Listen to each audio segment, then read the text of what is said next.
Pelosi also expressed some hope that whatever proposal might emerge will extend the enhanced premium subsidies for millions of parents under Obamacare. Invested in our children's education and well-being of the American people, and of course, reducing the national debt. So I'm a PAYGO person, and I think that as we are doing things in two ways, is it an initiative that of its nature will help reduce the debt, and is it legislation that contains within it funding to directly, immediately reduce the national debt? Now, those subsidies adopted last year under Biden's $1 trillion course relief package are scheduled to expire at the end of 2022.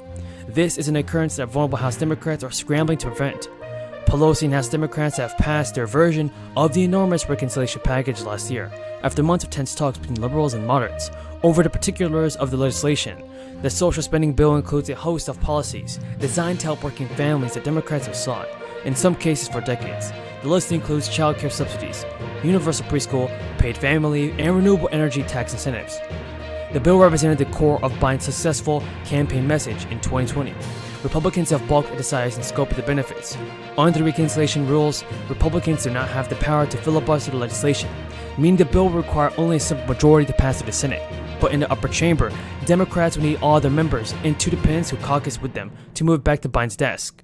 And now the average nationwide price of a gallon of gas surpassed an all-time high of $5 last week. In California, the state with the highest average gas price, drivers are paying an eye-popping $6.43 per gallon. Price surges owes to the fundamental economic principle of supply and demand. Summer travel has sent Americans to the pump at a time when the global market is experiencing a shortage of crude oil supply.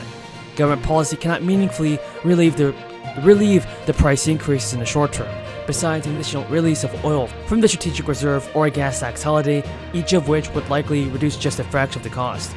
But steps taken now can help foster decreases over the long term and insulate the market from future disruptions. In March, the U.S. announced a commitment to release about 1 million barrels per day from its strategic petroleum reserve over the ensuing 6 months.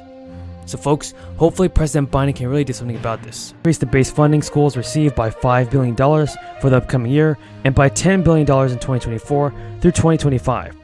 Nearly $5 billion would be directed to universities and community colleges for deferred facilities maintenance and expansion of student housing. Another $1 billion would be earmarked for preschool programs, everybody. So, do you think that President Biden is doing all that it takes to send out the fourth stimulus check?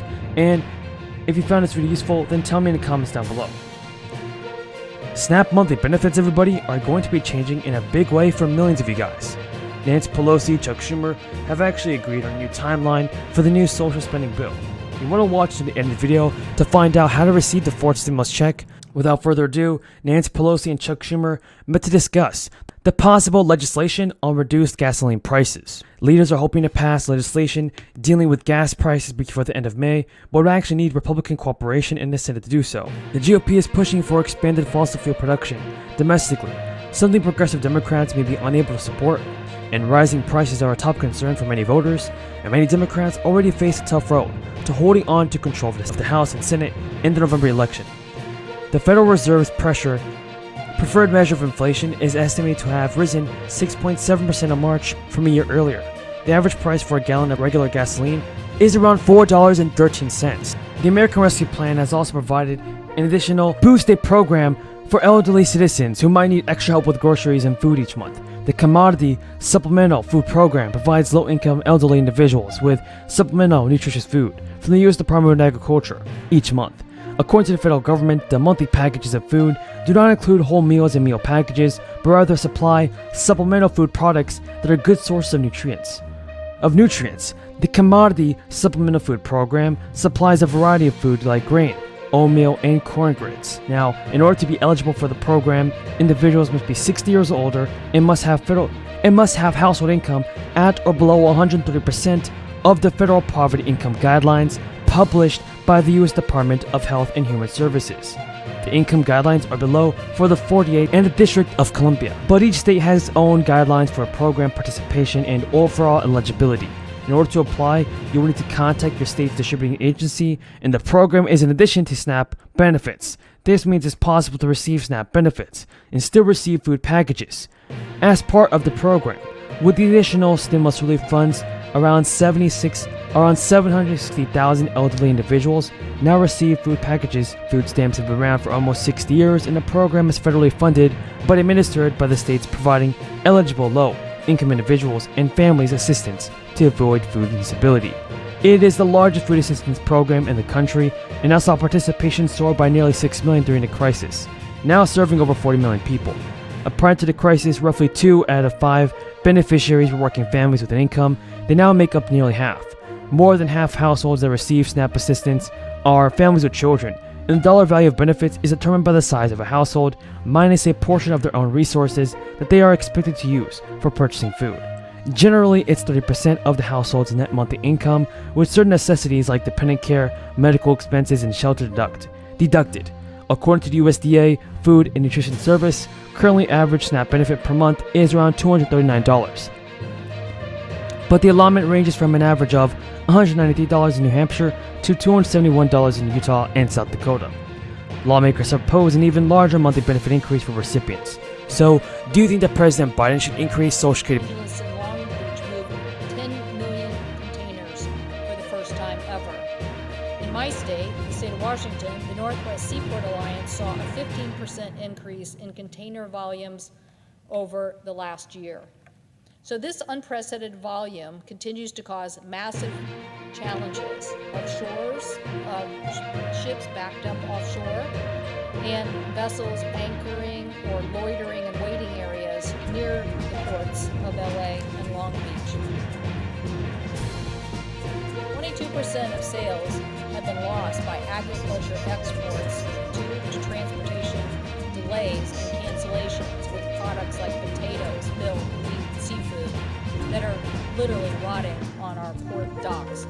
My colleagues and I have been working hard to pass the Ocean Shipping and Reform Act, and we did that out of the Senate, and now obviously our colleagues with the House, we have different bills, hopefully either resolve this in USICA or in a passage of one of these bills. The Senate bill may be being passed by the House. But the Federal Maritime Commission needs tools to crack down on bad actors in the shipping industry and reduce costs facing consumers. Our bill that passed in March, and we're, as I said, working to reconcile, we believe needs to become law as soon as possible. But the bill is only a piece of the supply chain challenge. We need to make serious investment in our port infrastructure to handle the increasing capacity and get goods moving. And MARAD is charged with overseeing the Port Infrastructure Development Program, the primary grant and program used to invest in our ports and help move our products.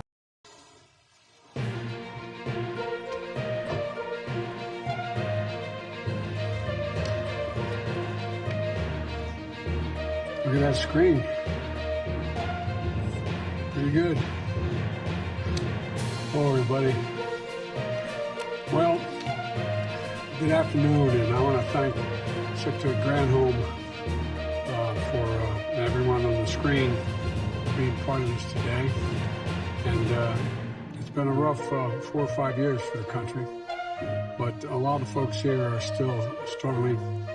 But there's some real bright spots. 10 million new jobs have been created just since my presidency began. 3.5% unemployment, lowest in 50 years. Nearly 700,000 manufacturing jobs created since he took office, and y'all are going to create a lot more up there on the screen. And some people gave up on American manufacturing, but not me, not the Secretary, not the American people.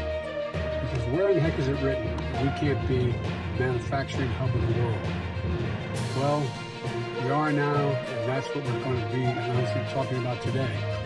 It's about my industrial strategy to bring America back, manufacturing and industries in the future, semiconductors and clean energy. That includes the bipartisan infrastructure law that I signed, and it was a once-in-a-generation investment in our nation's roads, bridges, railroads, ports, airports, water systems, and high-speed internet. Federal infrastructure funding is helping states and cities with these projects all across the country. But the infrastructure law also invests in people and companies that are going to build our future, like electric vehicles and advanced batteries that are going to power those vehicles. This is critically important because the future of vehicles is electric. But the battery is a key part of that electric vehicle. And right now, 75%, as the folks on the screen can tell you, 75% of that battery manufacturing is done in China. And for some battery components, critical materials, China controls nearly half the global production. But China's battery technology is not more innovative than anyone else's. In fact, our national labs, our research universities, our automakers led the development of this technology here in America. But by undercutting U.S. manufacturers with their unfair subsidies and trade practices, China seized the significant